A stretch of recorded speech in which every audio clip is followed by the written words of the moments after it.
On this episode of Lapeef, Let's Talk. Speak up because of that freedom.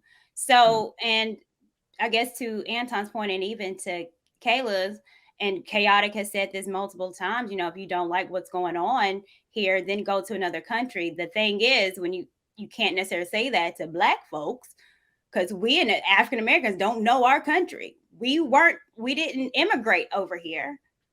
We didn't choose to come over here. And when we got over here, we got all mixed up. We understand our continent, but it's hundreds of countries in that continent. So we didn't choose to come over here, which we didn't.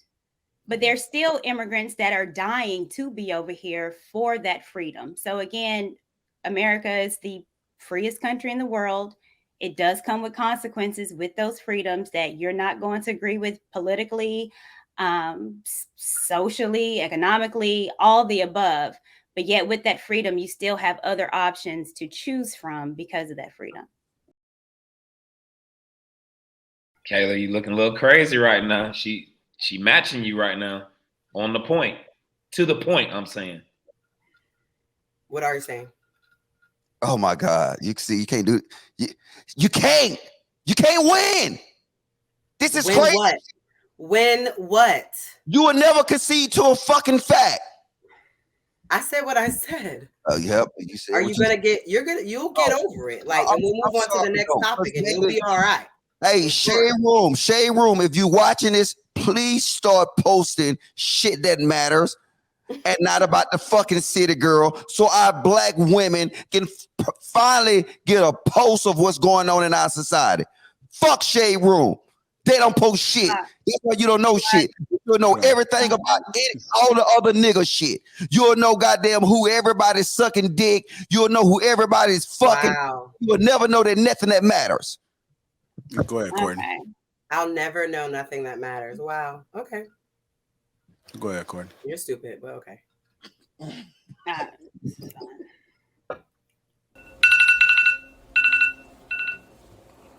It's too early. I can't believe it's time to get up already, but that's okay.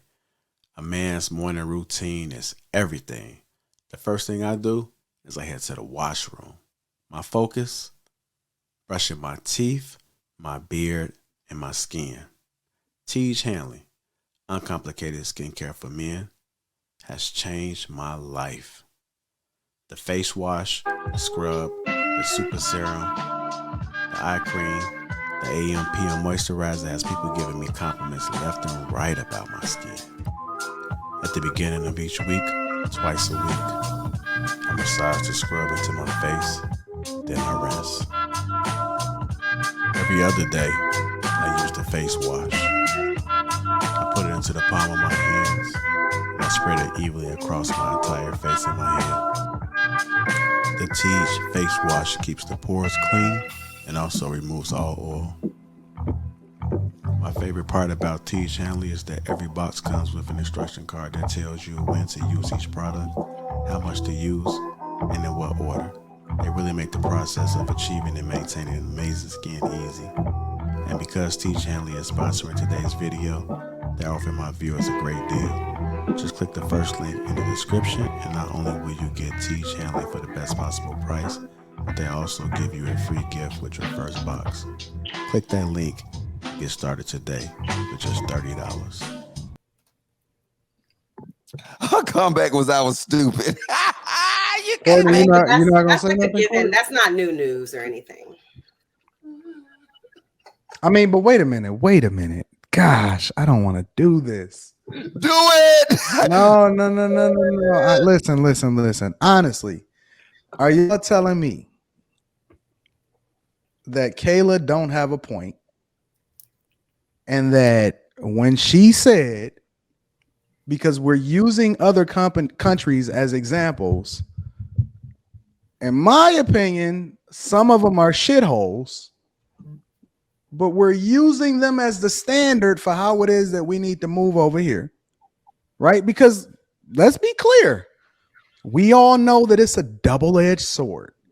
With a lot, listen, it's just like the internet, right? The internet was not created for people to be out here doing some messy junk. It was created for us to be able to communicate more effectively, so on and so forth. But with all of the freedom to be able to do what you want to do and to get rich. And on the other side of that equation is some people that's doing some egregious stuff. You take the good with the bad, right? And in society, especially in America, the freedom to be able to do what you want to do and be a capitalist, and it's a competition, and may the best man win, and all of this other type of stuff, right?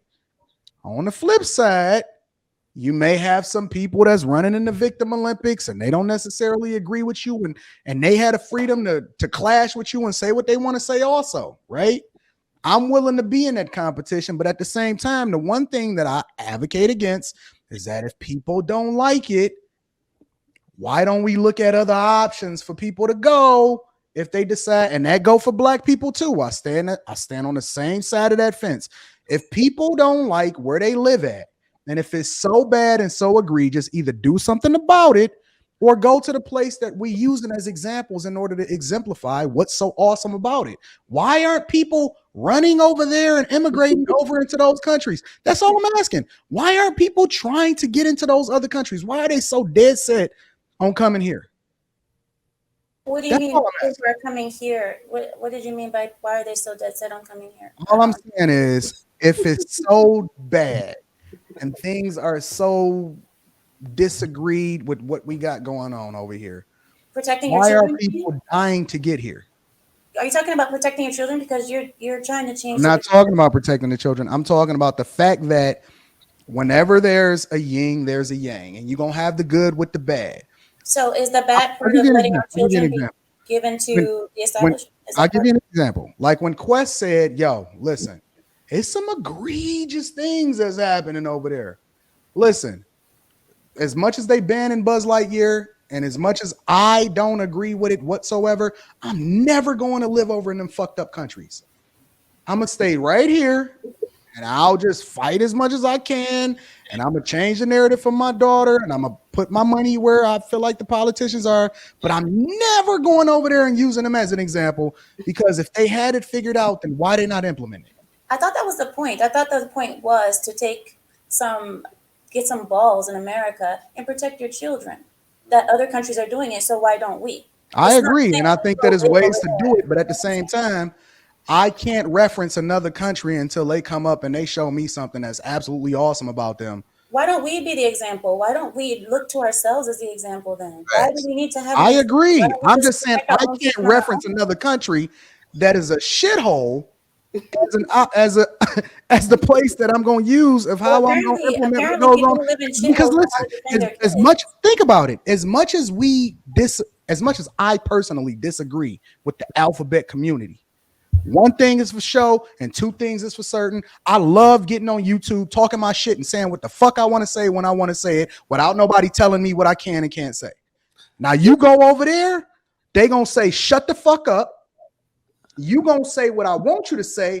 And I just read a report over in China where they had their influencers and they start censoring them like hell. They said, listen, not only are we gonna censor you, we gonna make you disappear. Fuck that.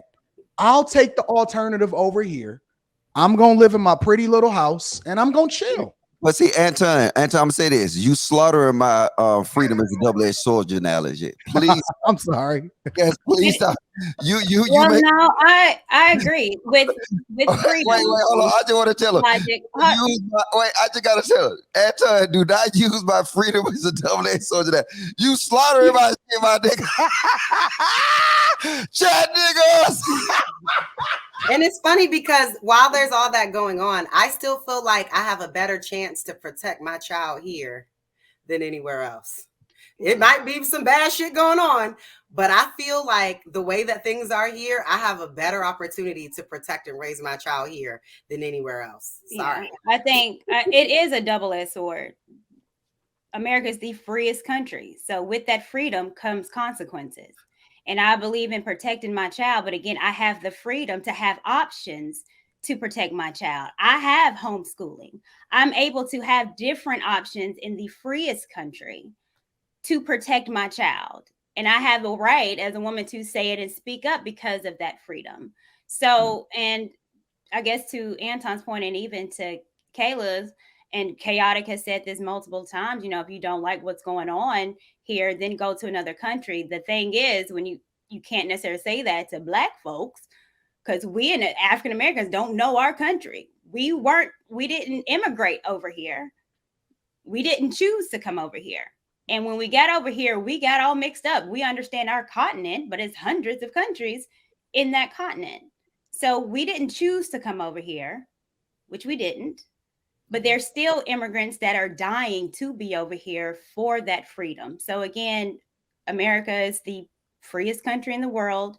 It does come with consequences with those freedoms that you're not going to agree with politically, socially, economically, all the above. But yet with that freedom, you still have other options to choose from because of that freedom.